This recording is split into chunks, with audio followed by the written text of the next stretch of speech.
Le document présenté ici est le compte-rendu de visite du professeur stagiaire du second degré, lauréat du concours interne et réservé. Le compte-rendu de visite, comme son nom l'indique, porte sur les observations effectuées au cours d'une visite ou même d'un ensemble de visites afin de donner une vision plus large de la situation du professeur stagiaire. Le tuteur et le professeur stagiaire peuvent donc choisir d'organiser une visite en vue de rédiger ce compte-rendu. Mais le tuteur peut considérer qu'une seule visite d'une heure ne suffit pas à qualifier le travail engagé dans la classe et de ce fait prélever différents moments d'observation qui permettront la rédaction d'une synthèse plus constructive.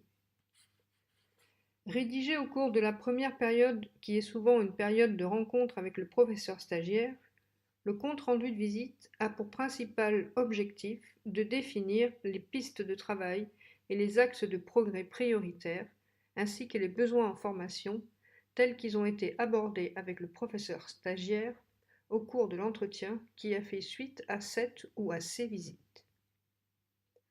De ce fait, le professeur stagiaire, qui est co-signataire de ce document, ne doit pas en découvrir son contenu au moment de la signature. Le compte-rendu de visite est un document qui se compose de 4 parties. La première partie concerne l'identité de chacun. La deuxième présente la ou les situations retenues. Il s'agit ici de préciser le contexte et les conditions matérielles et pédagogiques d'enseignement, comme l'aménagement de la classe et l'organisation de l'enseignement, c'est-à-dire l'organisation de l'espace et du temps, les outils mis à disposition, etc. La troisième partie porte sur l'analyse de l'activité du professeur stagiaire, ses réussites, ses difficultés, l'écart entre le prévu et le réalisé.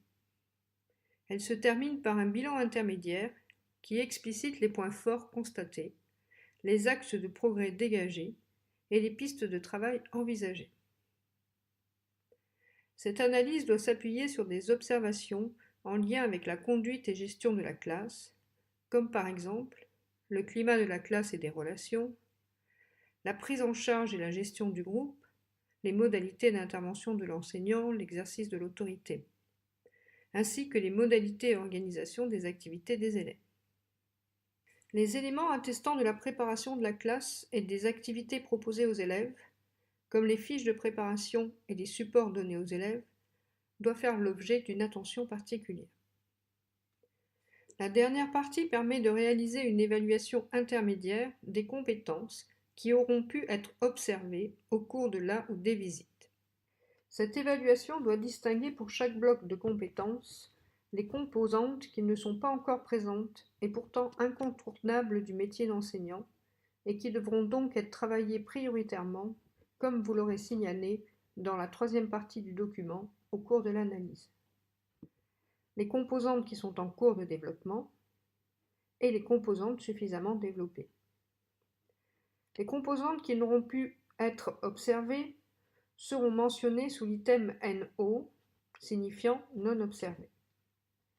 Ce qui revient à dire que chaque composante doit être associée à un item 1, 2, 3 ou NO et qu'aucune case ne doit rester sans évaluation pour ne pas laisser penser que vous, tuteur, ne souhaitez pas vous prononcer par rapport à un aspect de l'activité professionnelle de votre stagiaire.